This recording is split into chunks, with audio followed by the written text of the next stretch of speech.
let's embark on another fascinating journey. Here's Lilian Garcia. Woohoo!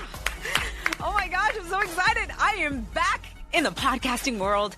And now, yes, ladies and gentlemen, I am on Podcast One, and I'm so excited, literally. I want to thank everybody here at Podcast One that has made the transition from my other podcast so beautiful and so welcoming. I mean, everybody here has just been incredible. And in the booth with me right now is the producer of the show, Sean Gosser. Hi, Sean. Lillian. I'm so excited. Like, literally producing this with you has been so much fun, leading already into it. We haven't even gone into episode 1, and we've been working so much together and so hard on this, and just producing it with, like everybody here is just such an amazing team. But I also want to thank AfterBuzz because they were an amazing team and gave me this from the very beginning. I started podcasting in last November, and I was on AfterBuzz TV with Maria Menounos, Kevin Undergaro, Phil Spitek, and the staff over at AfterBuzz TV. And I do want to take a second, though, to send my best wishes to Maria Menounos. I don't know if you guys have followed this or not, but this is crazy what has happened to her. She was actually with me on my journey of when I lost my father. I actually lost my dad on Christmas Day in December. And it was really, really tough. And I was with her on Conversations with Maria, the show that she has on Sirius Satellite.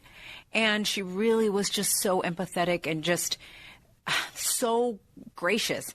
And I know that a big part of that, too, is because she was experiencing her mother having brain cancer, and she's still fighting it. And then all of a sudden, I think it was in February, she finds out that she has brain cancer. I mean, Sean, this is crazy. That is terrible. But it's not even, she says in one of the things that I read, she mentioned how when she found out that she had brain cancer, she actually started laughing because she couldn't believe it. I mean, she's fighting this, journey with her mother, trying to get her through brain cancer, and all of a sudden she has it. Like, what are the chances of something like that? It's insane. What are the chances of brain cancer as it is for an individual, right, and then having it happen to, you're in the middle of embarking on that journey with somebody like your mother, and boom, you're hit with it. Yeah. Like, that's incredible. She wasn't even able to tell her mother until that she was going to have the surgery till 2 days beforehand, because she didn't want them to be freaking out for a long time. Her mother and her father, right, had to bring, and the father's going through so much, and Kevin Undergaro, which is her fiance, they're just going through so much. But she has had the surgery, and it was successful, thank God. But she's trying to get her balance back. So it's one of those things. I told them, I said, maybe this is, the universe, God, whatever, telling you slow down and just enjoy this downtime. And that's the way that they're taking it, which is a beautiful thing. They've, kept their optimism up and their spirits up. And I think her mother now is starting to get a little bit more stable. And so that's good. So anyway, just best wishes to Maria and to the entire family, to her mother, to get completely well, and also, to the father and Kevin, because I know that it's stressful on the entire family. Like when we went through this, my father having cancer and losing him, and how stressful that is for my mother and my sister and everybody, my husband and all. So best wishes. And again, thank you so much for all the support you guys gave me in my transition from WWE, allowing me to go into the podcasting world, introduce me to Norm over here. So I really want to thank Norm Pattis, who then introduced me to everybody and signed me to Podcast One. And here I am with a brand new show called Chasing Glory. Isn't it exciting? I'm excited. You're such a positive person, Lillian. You bring in positivity to the podcasting world. I think it's much needed. Yeah, I appreciate that, because one of the things I have learned by doing this already before was that I was getting these incredible stories from the amazing athletes that I worked with at WWE, and getting those stories and getting the nitty gritty, what they're struggling with and how they overcame everything and how they're, obtaining their goals and their dreams, but yet how they're still dealing with things, right? Isn't it something we think that somebody who has already obtained maybe glory And are they still struggling? And we find out 9 times out of 10, they are definitely struggling. So that is definitely something that Chasing Glory is going to be doing. I'm going to be continuing to interview a lot of my friends over at WWE. And then also, I'm going to be sprinkling in some athletes from outside of the WWE. I'm going to be sprinkling entertainers and, from actors to singers to really anybody who's got a really good story to tell, because everybody pretty much does. And the thing that I have found is when we do share our vulnerabilities, that is when we really can, realize that we can have that along our journey and still succeed. And then by sharing that, we can make such a difference in other people's lives. And Dave is a perfect example. My guest today, Dave Bautista. I mean, he is a freaking superstar in so many ways, from being athletic to also now killing it in the movies. For you guys who don't know, Dave Bautista, huge WWE superstar, and now he's gone on to do some amazing movies. He is Drax in Guardians of the Galaxy. We all love him as Drax, for sure. He also was in Spectre, James Bond movie. He's going to be in Blade Runner with Harrison Ford and Ryan Gosling in October. He's actually Jodie Foster. Did you know this, Sean, that Jodie Foster actually came out of retirement and is going to be doing a thriller called Hotel Artemis, and he's going to be in that. Wow, yeah, she came out of retirement for that. She came out of retirement for that, yeah. And he's also going to be in the new Avenger movies. Like, that's all? Like, seriously? Yeah, I did this interview a few weeks ago because actually he's in China. He's in China right now. We've been communicating back and forth. He is so excited. Threw me a text congratulating me on, coming out with Chasing Glory. And I wanted to say thank you to him because being my first guest is so exciting for me. And so we're going to be bringing you this first part today, and then next week we will be revealing part 2. I can't wait for you guys to hear it. And in fact, why don't we just go right into it? Please welcome my really good friend and just a phenomenal person, and thank him for, I want you guys to actually tweet him and Instagram him, all of that. Thank him for sharing so much, because he really did open up the curtain of his life for us to get inspired by. So here it is, part 1 of Dave Bautista's journey of Chasing Glory. Born in Washington, D.C. with a Filipino heritage, Dave Bautista started fighting for everything in his life very early on. Living in poverty, murders and thefts were no stranger to Bautista's neighborhood. After pursuing a career in bodybuilding, he was actually denied the opportunity to train at WCW's power plant, which led to enrolling and training with Wild Samoan Alpha before signing a contract with World Wrestling Entertainment. After a few years in Ohio Valley Wrestling, Batista made his main roster debut in May of 2002 as an enforcer for Devon Dudley, and within months was a prodigy for the Nature Boy Ric Flair. Along with Flair, he joined forces with Triple H and Randy Orton, forming Evolution, creating one of the most dominant groups in many years. In 2005, he broke out on his own, and in the main event of WrestleMania 21, he became the World Heavyweight Champion by defeating Triple H. Throughout his career, Batista would continue to win multiple world championships and is one of the few to have won the Royal Rumble at least twice. Batista was never afraid to dabble in outside ventures, and in one of his first post-WWE showcases, he made his MMA debut in 2012, where he was victorious by first-round knockout. After a handful of independent film roles, Batista started to gain notoriety in films such as Riddick and The Man with the Iron Fist, before getting the role of a lifetime as Drax the Destroyer in the global phenomenon Guardians of the Galaxy, as well as being included in the storied James Bond franchise, and is already confirmed for the next Avengers film. WWE superstar, actor, professional fighter, author, there is nothing this man cannot do. It's about to get real, raw, and inspiring with Dave Bautista.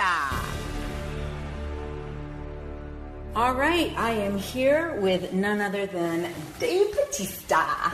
my friend from so many years. Oh my God. How many years do we work together? 15? Is it? Yeah. Yeah. Well, I started 2002, so yeah, it's 15. Wow. Yeah, that we've definitely known each other. Yeah, for sure. I remember you coming in and me immediately like hitting it off with you. I was gonna say the first memory I have of you is watching you jump rope every day. Do you remember? Oh, that's right. Every day you were in the arena. In the arena. I feel like I kind of gained a little bit of respect from you guys when you saw me jumping rope. Yeah. I know that it was funny because I remember when some of them used to give me a hard time, and all of a sudden, because for you guys that don't know, I jump rope. I got taught from a boxer actually, and so I do all these tricks, jumping rope.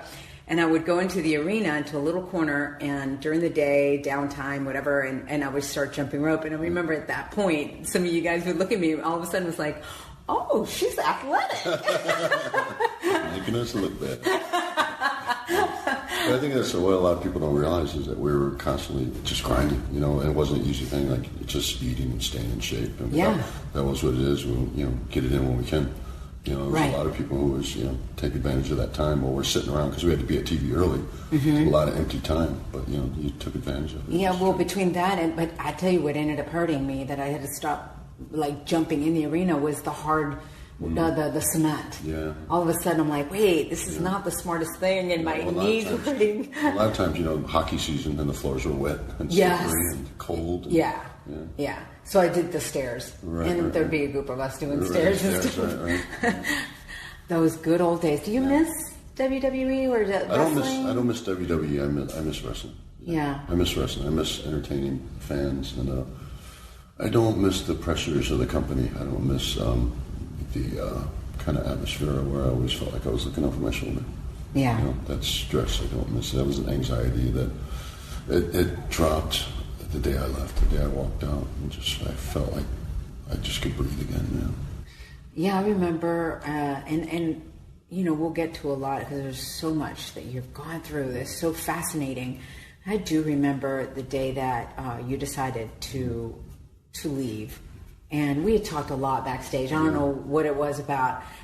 The chemistry with you and I, we always got along. Everybody always asks me, who's your favorite? And I always hate telling people. You're a maternal person, so I think a lot of people kind of they were drawn to you because you're very nurturing, and I think you have that quality. And so I think but definitely thank you. You were always that ear that people could kind of talk to and get sound advice. And you're also you're so smart. And you're just you're experienced in life, and you just know how to deal with things in a very mature way. Very mature.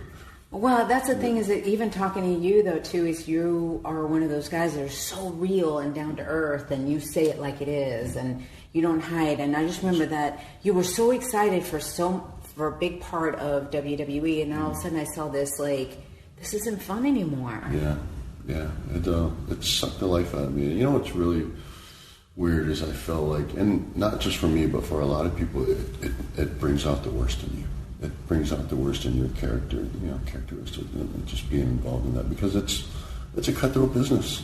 Yeah. And I think, I've been very careful not to be disrespectful to the WWE because it's done so much for me. Right.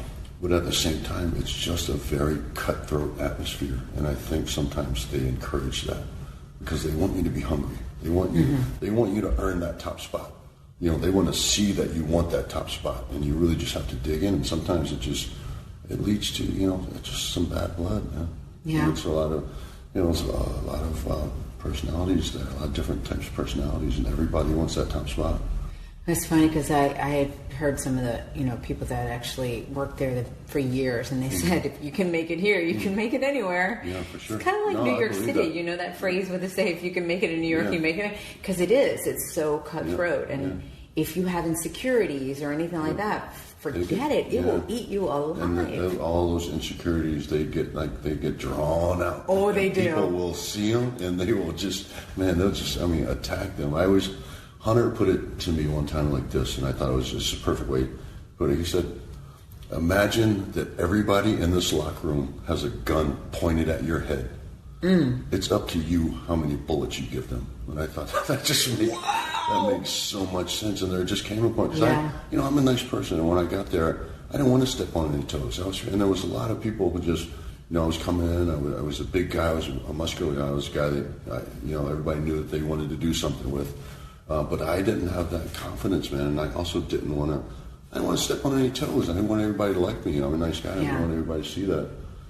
And then there just came a time when, and it was Hunter. He was like, man, do you want to make friends or you want to make money? Make a choice. You're gonna have to make a choice. And sometimes you're just gonna piss people off, and you're just gonna have to say, well, because you're not doing it intentionally. Right. Like everybody who matters knows that you're a nice guy, but there's going to be some people who they just don't care because you're taking their spot, and that was the kind of atmosphere that I lived in, for years, and it wasn't easy for me because I am naturally a gentle-natured person. Like I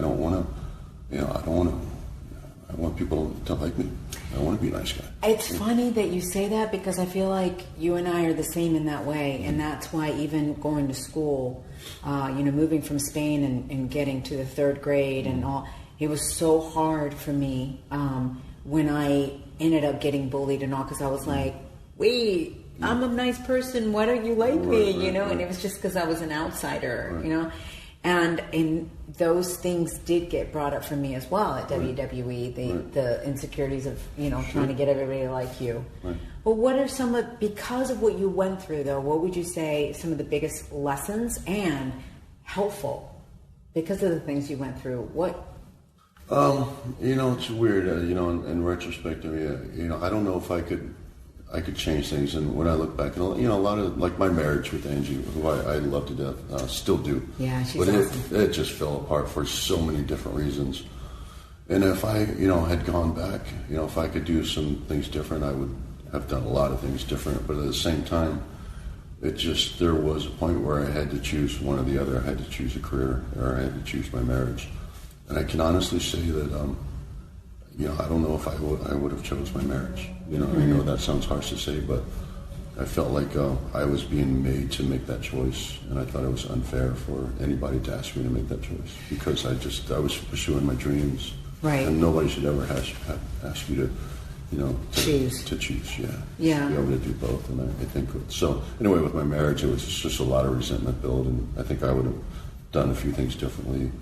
And I think she would have as well, but at the same time, I don't know if it would have gotten us to a different point than where we are now. Well, it's really tough, and that's the thing that people don't understand is, in wrestling per se, you're on the road 300 plus days a year. You're never home. The higher you are on that ladder, man, the less you're home. Yeah, because even on your off days, you're off doing media. Your off days are not off days, yeah.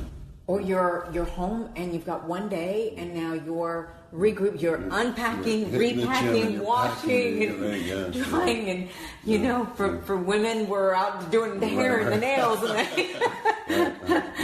you're just getting ready to go back to work. Your day off is getting ready to go back to work. Yeah. But again, it just it was my dream, and I pursued it with everything I had. And I don't know if I would have changed things and settled for less than pursuing my dreams. What could you say really is one of the biggest lessons you've learned from all of that, though? Everything that you've gone through? On that phase of your life? The biggest lesson, I don't know if, I'd have to take some time to actually think about the biggest lesson if I could point one thing out. But I think and something I still have a fault with is that I get so focused on things that I shut out the outside world, and I'm really bad at communicating with people. And we've even talked, I apologize to you recently, but when I get focused on something, I am focused, and it's just, I think I've learned to be this way because I just don't do well when I try to focus on too many things. I get lost, and when I just focus on one thing, that's what I have to put 100% of my attention into, but it shuts out a lot of other things, and unless people are very understanding, it causes you to burn a lot of bridges and hurt a lot of feelings. And that's something that I don't want to do because people I'm close to, I'm very close to, and the people I love. That's why I've tried to make it a point as I grow older to make sure that people I care about know that I care about them, and I'm there for them, and I'm really doing my best. But at the same time, I'm still on a mission. I'm still pursuing my dreams. But it's just, there's a really fine line there, man. It's really not an easy thing to balance. It's not, but I learned something about the difference between men and women. that, believe it or not, like with women, you think about it, especially with, moms and all of that, they've learned to I can't even say the word. Basically, have all these different departments, right? And we do a little bit here and a little there, but men have literally, it is kind of the way that you are wired. It's tunnel vision. It is tunnel vision. It is one compartment at a time. Yeah. I see this with my husband too. Sometimes he gets focused on one thing, and if I ask him or try to deviate or what, hey honey, can you do this?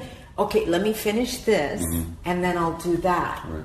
So I have learned that that's a big difference with men and women, and like I said, with moms, you look, or with women that are, moms that are like the ultimate mom. They are multitasking like to no end, right? Yeah. And men are just not wired that way. No, it's me, and I've tried to be. I've tried to be better about it, but I just, it's like one thing at a time, especially when it's like a huge thing, a very significant thing that's going on in my life. It's really just hard for me to get outside of that box and see other things.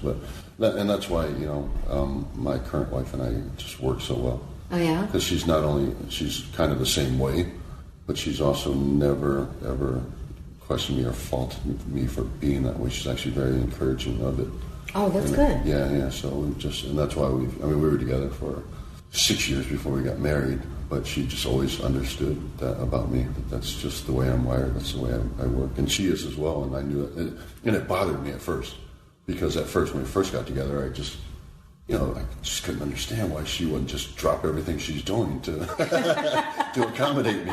But she wouldn't. If she had, she was still at USF when I met her, and if she had class, she was going to be in class, and she wasn't. If she had to study, she was studying. She wasn't dropping it for me. If I wanted to go on a trip and she couldn't because she had exam to study for or whatever, that came first. Her education came first.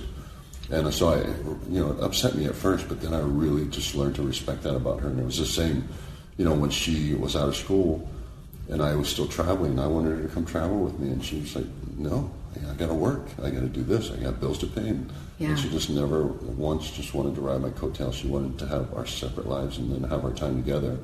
But her life was her life, my life was my life, and she just understood. That's great, but see, that's what you have to find, is somebody that works for you. Yeah.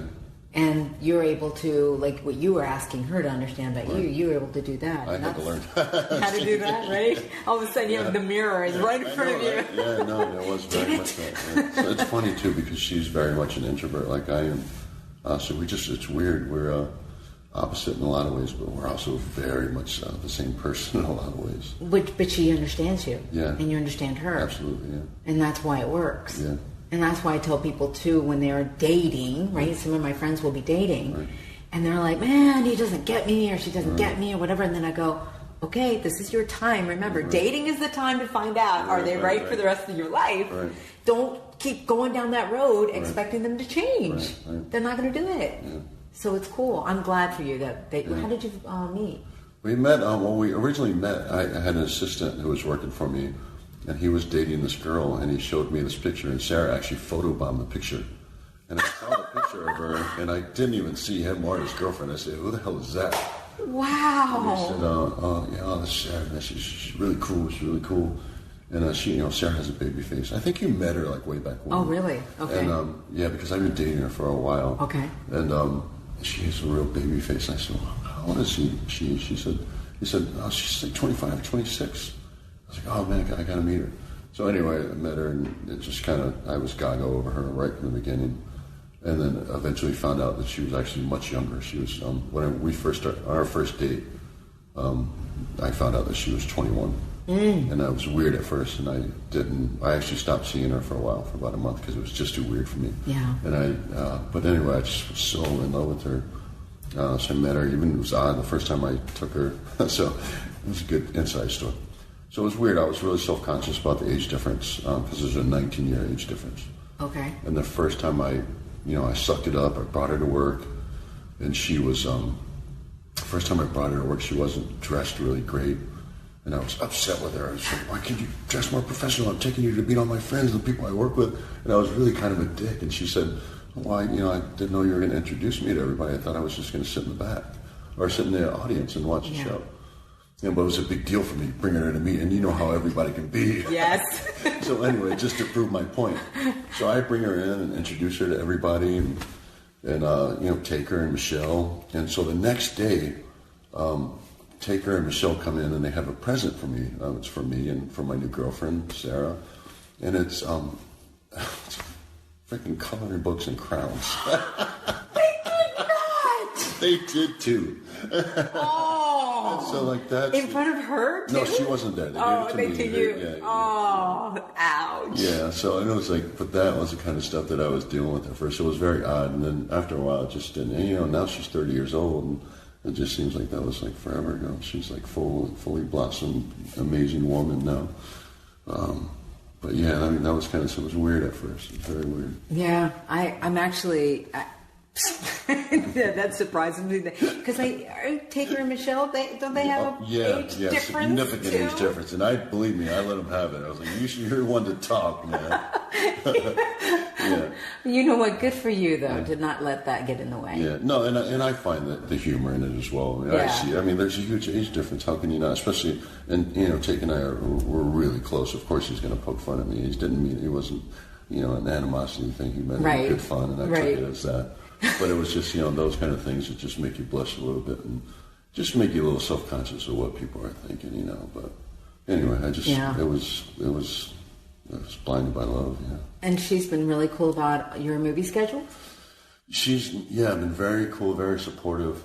She doesn't like to fly, so traveling's been kind of a pain. But we found that like 3 weeks is where it gets rough for us. If we spend more than 3 weeks apart is where it starts to get, we start to get a little short with each other. So if she has to, she will, try to make a trip, or I will make a trip. Unless I'm somewhere, like I'm going to China, and I'll only be there for a month. But for something like that. But Skype has been, obviously Skype and FaceTime are savior. They are saviors. It's a huge difference when you can actually see someone rather than just talking to someone. I say that all the time. I'm like, I don't know what we did before Skype and FaceTime. Right, which makes all the difference in the world with connecting with someone you love. You see them, a visual, It's it just makes all the difference in the world. So we've learned how to deal with it. We actually, when I did the first Guardians, we split up for a while because we didn't really know how to deal with it. I'd never been, I traveled and been apart from her, and the same when I was married to Angie, we'd been apart, but it was always, we always knew that, a week or two I was coming home for at least a couple days. Right. With films, like when I did the first Guardians, I was gone for 7 months. And I was in a different country, and we just... Where did you film that? In London. Okay, yeah, that's right. And after the first month or so, we started getting real snippy with each other, and we're just like, man, this is... and I was getting insecure, and it's just, I want to know where she was and what she was doing, and she didn't like that, and I totally understand, because she's never been like that with me, so... Right. But it was just something I just had to learn how to deal with. So isn't it crazy? Here you are... on a movie that you probably were so super excited to get, and nobody knows that you're dealing with this at home. You weren't married yet, right? You're just dating. No, just dating. But still, the stress of that, and yet you're living out your dream. Yeah, it's weird, and there was, I don't know if people can really get it, but because it sounds like a dream come true, and they would think, when you're going over to do this movie, it's all glitz and glamour. But I'm going over to a foreign country where I don't know anyone. Right. I'm just alone. I'm in this house alone in a foreign country. I don't know anyone to talk to.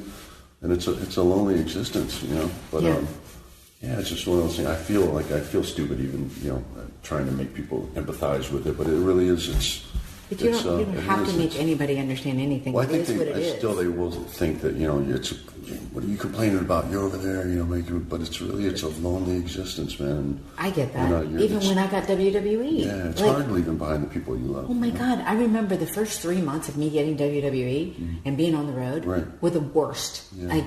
I didn't know how to handle being alone in the hotel rooms and then traveling by myself from town to town and all that. All of a sudden, I was going crazy. Yeah. I was so lonely. And like you said, away from family and all, I'm going, okay, I got this job that seems so freaking cool, and now I'm expected to be alone most of the time.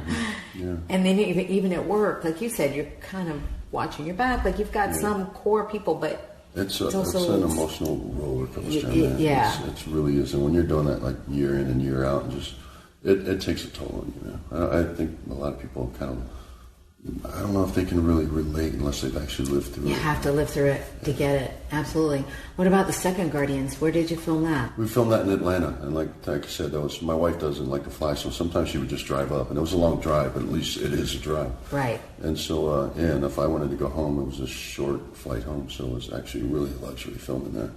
And so we've been there a lot because we've been there for all the Marvel stuff, for Guardians and for Avengers. We've been in Atlanta. And we'll continue to be in Atlanta for the next Avengers. And that's so cool. I'm really lucky in that aspect. Chasing Glory with Lilian Garcia.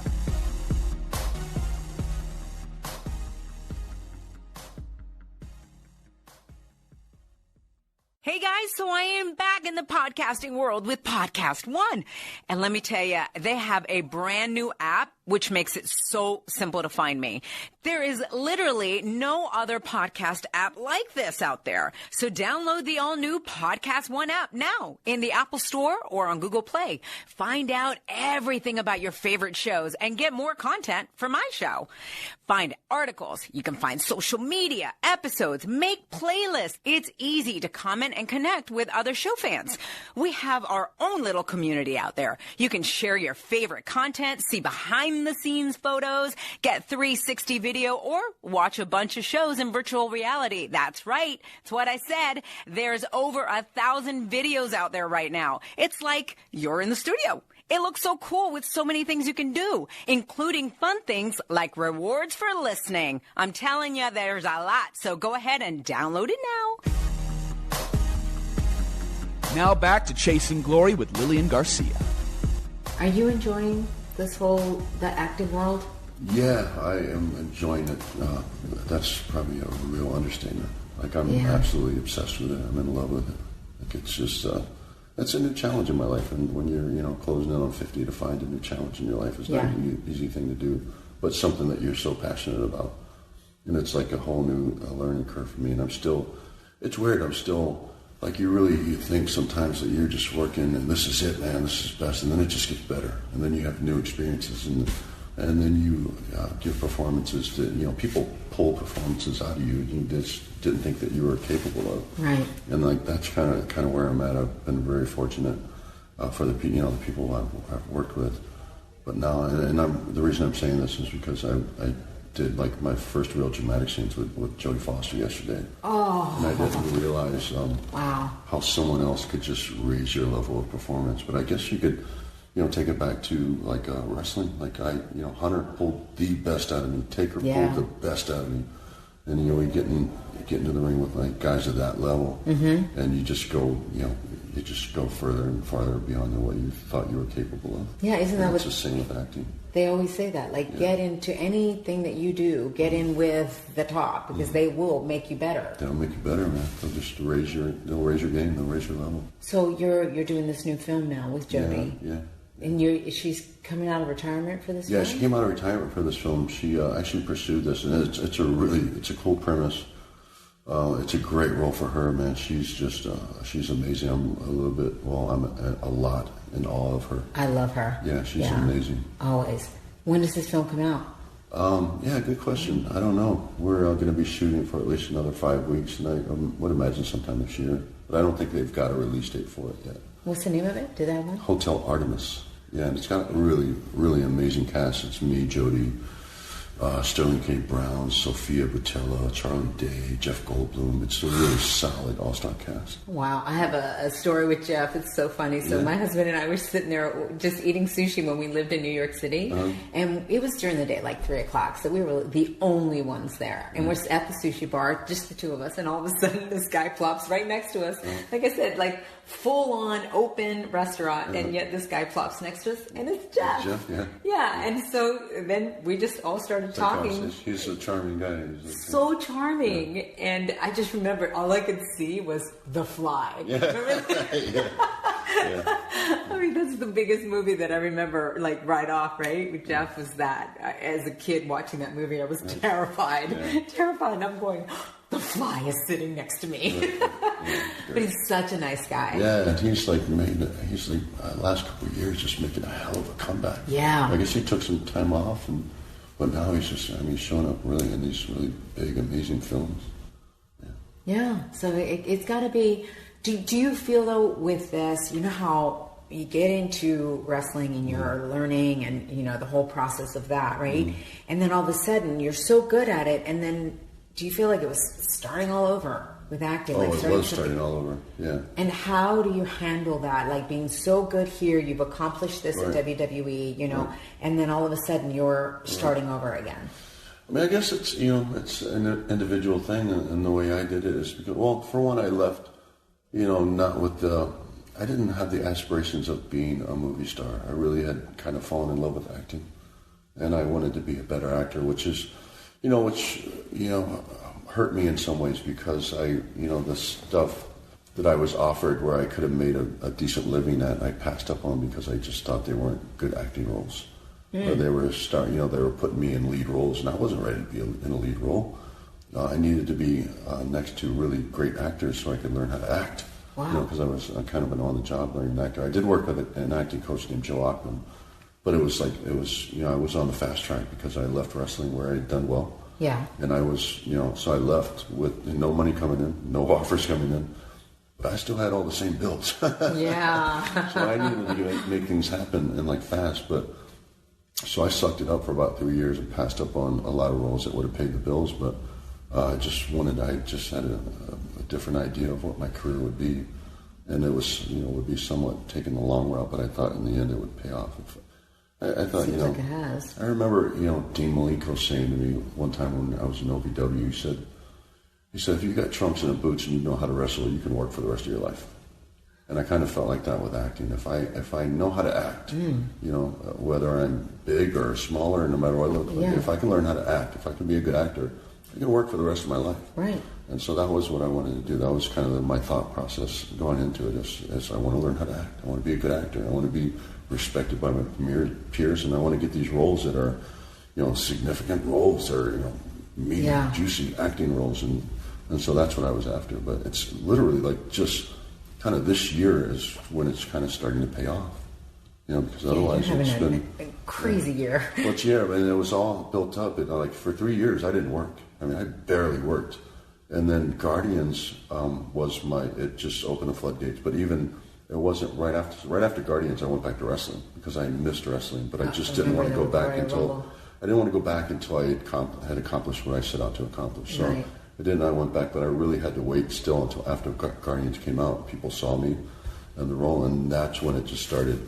I just started getting offer after offer and good stuff, and that. So I've been working the last couple of years since that came out, but this year is when everything's actually starting to hit theaters. It's starting to be out there. So this year. I remember you backstage when you were leaving. You told me you were leaving, and I was like, "What are you gonna go do?" And I remember you said, I'm going to go conquer Hollywood. Yeah, you literally said to me that, and then here you are doing it. It's awesome. Yeah. But people say that so many times, though, sometimes, and then they just don't. Things will get in their way, or whatever, or they allow things to get in their way, right? That's what happens. I want to ask you, though, what were some of the roles that you didn't take? Oh, God, I couldn't remember, but we had, because the first thing I did was come out here and start working with an acting coach, and we met with a lot of producers, and we're doing. And it's funny, man, because it was Austin. We had a really long talk. I remember it. I even have pictures of it somewhere. Somebody took pictures of it. But we were talking in San Diego, and he had come down, and he was telling me to not get in this trap because it was a trap. He said, if you start taking these generic roles that are going to put you in straight to DVD market, you're going to be locked in that, and it's going to be hard to dig your way out. And I always remember him saying that. But that's the roles. I remember being right around here, over at the Marriott, over at the Ritz. We were taking meetings with producers, and they were doing the straight to DVD stuff, and those were the type of roles. They were, they're just very generic roles. They were meant for a certain formula to generate certain money for themselves, and they were paying, decent paydays for a one-time film. But I would have got pigeonholed in that. I would have been locked into that, and I would not have become a better actor. And so in the long run, it just wouldn't have paid off. And but they were all kind of generic, straight to DVD films. No, but it's smart. You did it the right way, obviously. But it was tough. Sometimes, especially when I was hurting for money, it was hard passing up on those roles. It wasn't easy. I mean, I went back to, I went from being on top of wrestling and making a very good living. Monday was, I was look forward to that check coming on Monday. Yeah. No check anymore, and I got to the point where, back to borrowing money from my manager, who's my best friend since I was 18, 19 years old. But just trying to get through and make it to like the next gig. But it was a rough 3 years. Did you do any signings like some people do? No, I didn't. I was I was never crazy about doing stuff like that. And not because I don't like interacting with fans, but I felt funny about people paying me to go sign autographs somewhere. It just felt like an odd thing for me to do when I was wrestling. I don't know why. It's funny because I saw the movie The Wrestler, and I don't know. Did you see that one? Yeah, I think. Right, and it's just sad. It is sad, and that's kind of the same reason that I don't do a lot of like I did during WrestleMania. Right, I did WrestleCon, right? And then of course with WWE, they have you do your own signing there, but you're not sitting there selling photos. Right. And it's always, since I saw the movie, it's felt really weird to me as well. Right. But then there were some fans that came up to me and they were like, "Oh my God, thank you for doing this, because otherwise we wouldn't get to see you and meet you." Right. And then I was like, "Oh, okay, that's another whole way to look at it, right?" But I mean, I know that there are so many people that have done that because it gets them by to the next thing. Yeah, and I wasn't bitter or anti-wrestling for those 3 years, but I was very, I guess I was just stubborn. I wanted to prove that I could make it outside of wrestling, and I was, and I sacrificed for that, and it hurt a little bit, but at the same time, that's why I never wrestled at any other promotion, and I also felt like wrestling at another promotion would be, it would be cheapening, everything that I had done throughout my career, and I just didn't want to do that. I mean, I left on top. I'm very proud of that, and I was very proud of my career, and also very grateful with WWE, and I wouldn't just take my celebrity from the WWE and go somewhere else just to make a few bucks. Right. And I was very adamant about never doing that, and I'm actually very proud that I've never done that, because I was offered a lot of money to go and wrestle. Oh, I'm sure you were. But I just didn't want to. That wasn't my mission, man, to go to wrestle somewhere else. I didn't leave WWE to go and wrestle somewhere else. Yeah. I hear you, because I had that opportunity as well. Yeah, and I was like, no, it's like I'm not leaving because I don't like WWE. Or I don't, I'm not leaving for that reason. Right? What you've said before, I've heard in interviews that you were really shy as a kid. So I actually want to go back because I want to know a little bit more as to who you were that has led you here, right? Because it's totally the journey. Right. You were born in Washington, D.C. Right. And your parents, I mean, how was life for you growing up? Because I hear that things were rough. Like, your neighborhoods were rough, and by the time you were 9 years old, there had been 3 murders that happened in your front lawn. Yeah, it's weird because my mom has such a different memory of those incidences than I do. Because I guess I just didn't see. It's weird because she wanted to get us out of this atmosphere because we were becoming numb to it. It was just violence and stuff. It wasn't affecting us how she thought it should be. She was really shooken up and terrified, and we weren't. I mean, just weird. It became like an ordinary thing. But yeah, I mean, grew up and I wouldn't say the worst kind of circumstances, because I know there's no matter what your story is, somebody's always got it worse than you do.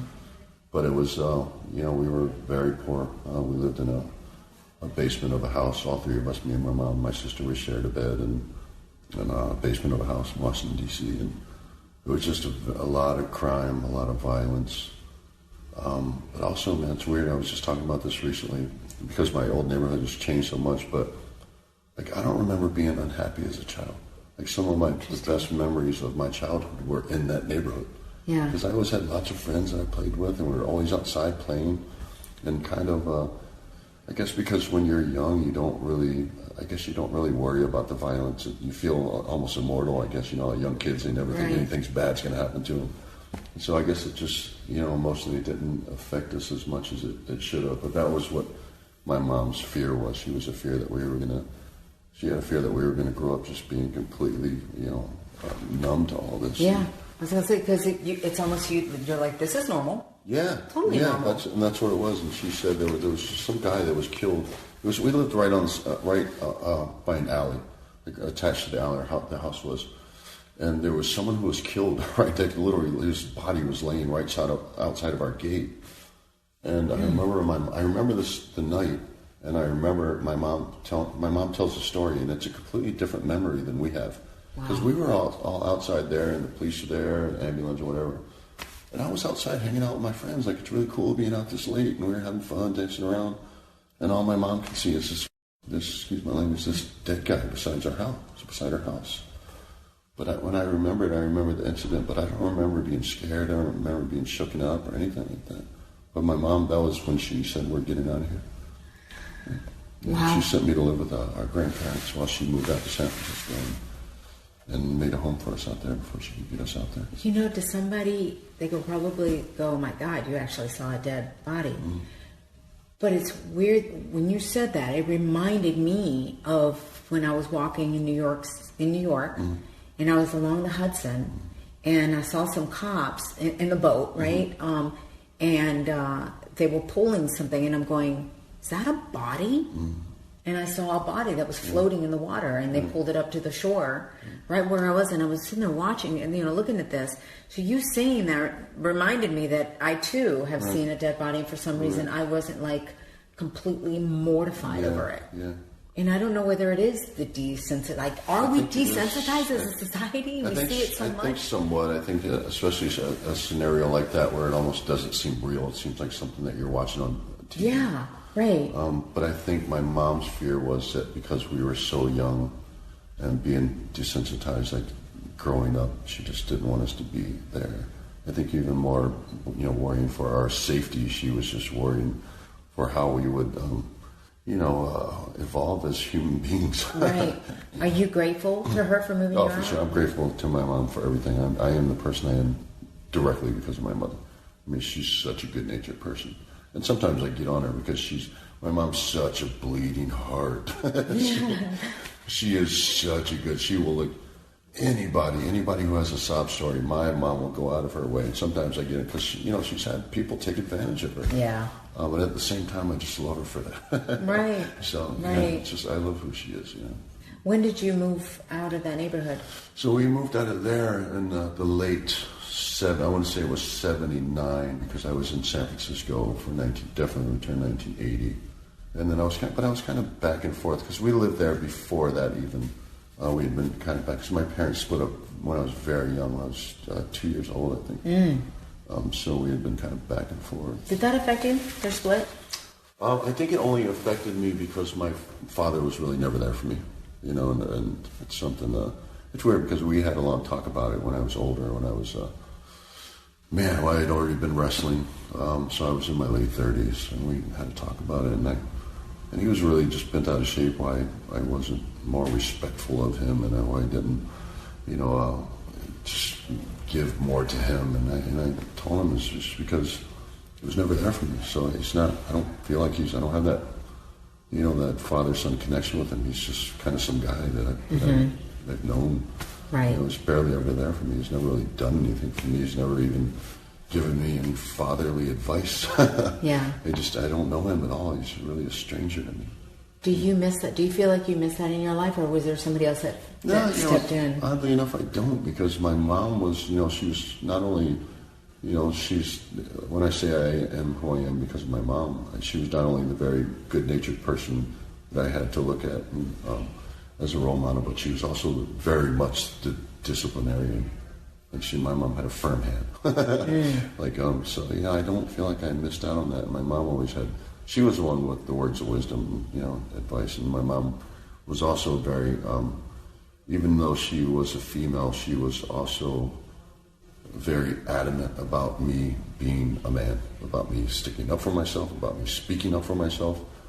So she didn't raise me to be always, a certain way or always gentle and soft and kind-natured. Like sometimes you don't need to be, you shouldn't be that way. Right. Sometimes you have to just, Now you talk about how your shyness, you were just always that way? Is always that way? It is absolutely my nature. Yeah. But did I hear that you were bullied because of it? I think a lot of times, I was. I think a lot of times people just misunderstood. Even when I was in wrestling, I think I came off a lot as standoffish because I wasn't very social. But I was, I think a lot of times growing up, I was just bullied because I was just, like I said, just kind of a kind-natured person. I was never an A-type personality. I was always kind of a shy guy. So what would you say to kids that actually have that, now they're going through that, they're shy, and then they're feeling like they have if they love entertainment, but they can't be in entertainment because they feel like it's got to be looking one way, right? You have to be a type A personality. Right. It's weird. It's because I and this is always easier said than done, I guess. But I always, when I tell people now, because I felt odd growing up. I never felt like I fit in. I was always kind of embarrassed of it. I would always, it was hard not being like, I wanted to fit in. I wanted to be a part of the popular kids and stuff. Yeah. And it was weird for me because I always looked the part, but internally I just wasn't that person. And I wish that when I was younger, I could have been okay with it. Because as I've gotten older, I've just learned to be okay with it. And I even make fun of myself. I tell people now, I'm socially awkward. I am. And so people, the more they're around me, the more they'll see it. But I'm like, now I'm okay with it. It's just, I accept that about myself, and I don't. I've never felt like you're awkward, just so you know. In our conversations backstage, none of that have I ever seen you awkward. You draw me in with who you are, too, because you're so real. I know that when I'm going to have a conversation with you, it is going to be genuine. Yeah. And it's going to be a nice conversation and a loving conversation. That's what I want in my life. Well, I think I definitely, it's weird. It's because wrestling forced me out of my shell. Okay. It definitely forced me out of my shell. Austin said the same thing because he was shy and he said wrestling helped him. Yeah, for sure it did. It was. I have so many people who, when I first got into it, just couldn't believe I was a professional wrestler. Just couldn't believe it. And I think wrestling, because not only you have to go out there and you have to do your job. You have to talk to thousands and thousands and thousands of people. But also you have to interact with people you're working with, and you're working with a lot of people. Right. So there's just a lot of constant interaction. But when I would go home, even now, still when I go home, when I come off of movie sets, I want to be home, and I don't want to go out. I don't want to socialize. I don't want to be in big crowds and getting anxiety about going out to being in crowds, or even going out to dinner. I just don't want to be surrounded by a lot of people. And I think it's kind of a withdrawal thing. But it's just like something I've learned to live with throughout the years. But I wish when I was younger, I hadn't been so embarrassed and almost ashamed of being that way. I wish I had embraced it a little bit more and I've just been okay with it. That's a great message to kids. Yeah, because I think it's okay, and I think when people, because I find out more all the time that a lot of actors are the same way. Yes. They get anxiety and they're self-conscious and they get insecurities about their performances. And they're introverted people, not all of them. Right. But there are a lot of them. Yeah. And I think that if people hear that more from people, especially even people like me who have been able to kind of succeed in these entertainment fields, they see that I'm like that as well, then they will be more accepting of, and just be okay with it. Because I think they're, more often than there's more people like that than you would think.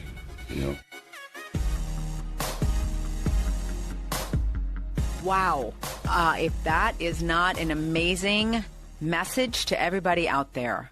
And this is why going into the interview, I was so excited for all of you to hear what he shared with me, because I really feel like Dave has changed somebody's life out there. There is somebody who just listened to this interview and was like, oh my gosh, that was me. I have social anxiety. I feel weird. I've been bullied.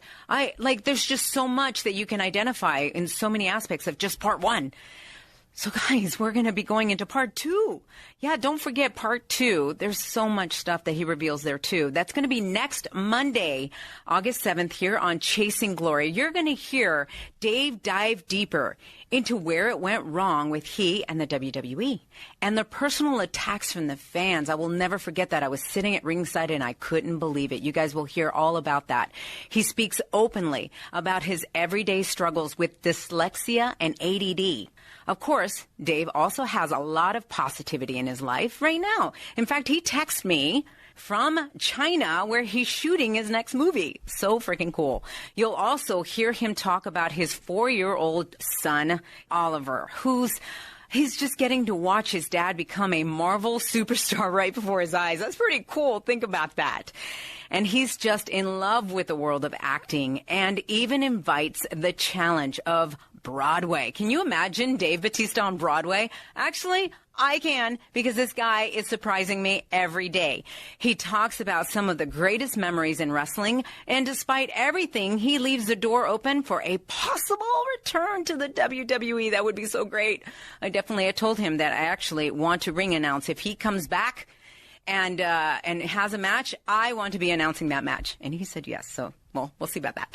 Anyway, that's it for me this week. I hope that you guys have enjoyed this episode. Thank you for joining me on the release of the brand new show, Chasing Glory. And like I said, part 2 will be next Monday. Do not forget, and just spread the word. So be sure to hit subscribe on Apple Podcast and podcast1.com. or the brand new Podcast One app, and be sure to leave us a rating. That really does help. So make sure you rate and you write a review on Apple Podcast as well. You never know. In fact, it's not even you never know. I'm definitely going to read your reviews online. So hopefully one of you guys will get picked to have your review read right here. So I'm going to leave you with this. Much peace, love, and passion. And remember to always be yourself and trust that it's enough.